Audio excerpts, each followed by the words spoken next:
Over 125 million years ago, a new trait showed up in some ancient mammals, a trait that was invisible to the naked eye and that seemed beneficial at the time. This trait was a new chemical marker that appeared on the surface of all of the animal cells, a sugar molecule known as alpha-gal. Alpha-gal is still found on mammal cells today, and yes, in keeping with its powerful boss-sounding nickname, it's got a really important job. It's one of an array of molecules that cells use to signal to the immune system that they're part of the body, so the body doesn't start basically attacking itself. And we know that this molecule's been around for a very long time because it's found all over the mammal family tree, from kangaroos to aardvarks to whales. But there is one and only one group of mammals that doesn't have it.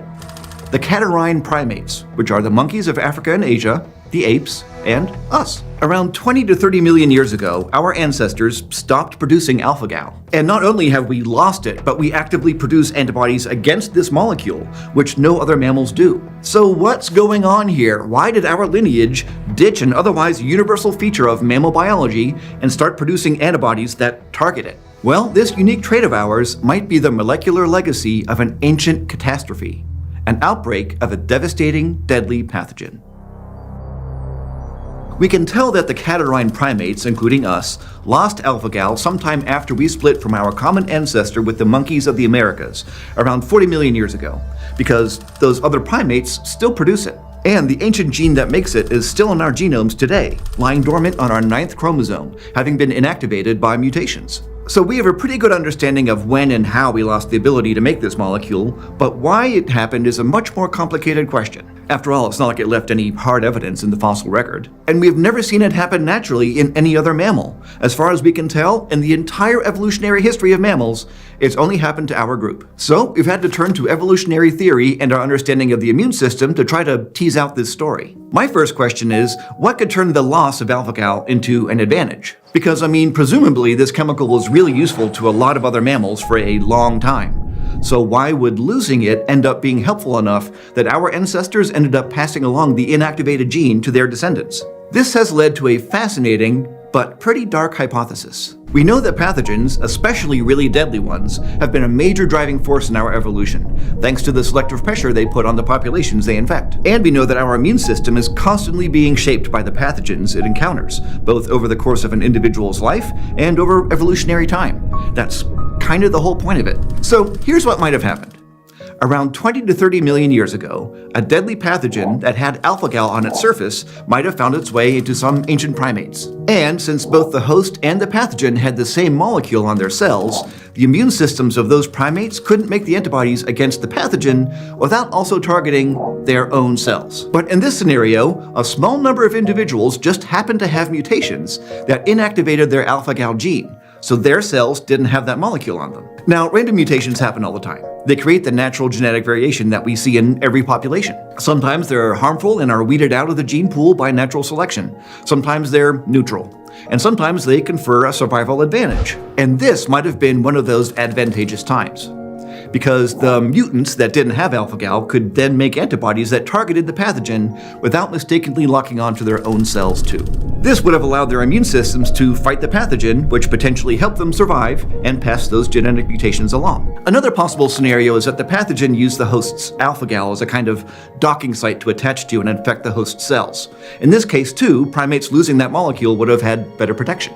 Either way, the pathogen was so deadly and the mutation so advantageous that the inactivated alpha-gal gene became fixed in our lineage.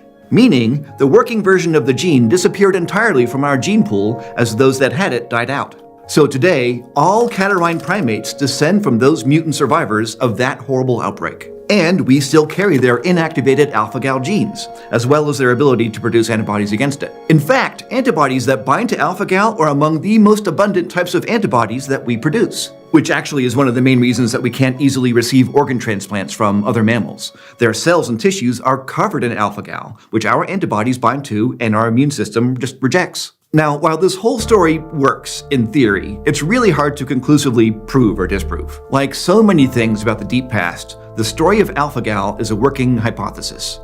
But we do have some observations that support it. For one thing, we know that a lot of pathogens have alpha-gal on them, including some viruses, bacteria, fungi, and protozoa. So it's totally possible that some unusually dangerous version of one of these emerged and plagued our ancestors. And we know that, around 20 to 30 million years ago, the monkeys of the Americas and the lemurs of Madagascar were geographically isolated from the catarrhines.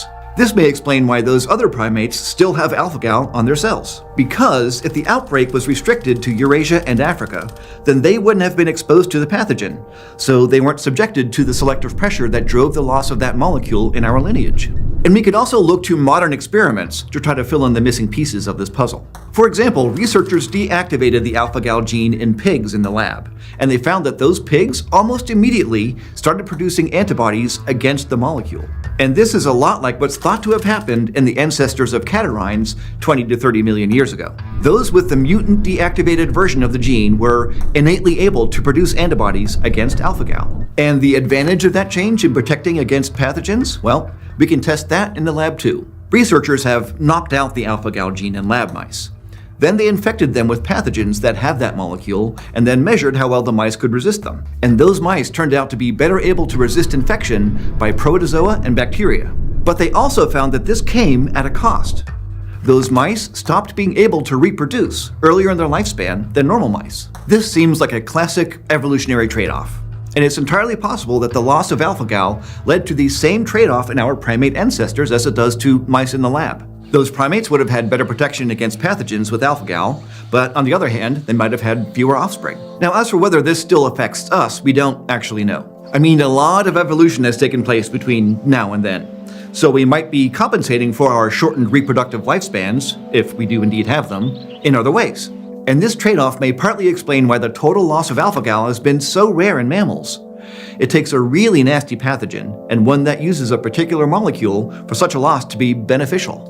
That situation seems to have only taken place in catarrhine primates, leaving us with this odd biological quirk 20 to 30 million years later. Now, this is just a hypothesis, though a plausible one, and there are many aspects of why we lost alpha-gal that we may never understand. The details of this story, like so many others in natural history, may simply be lost to deep time.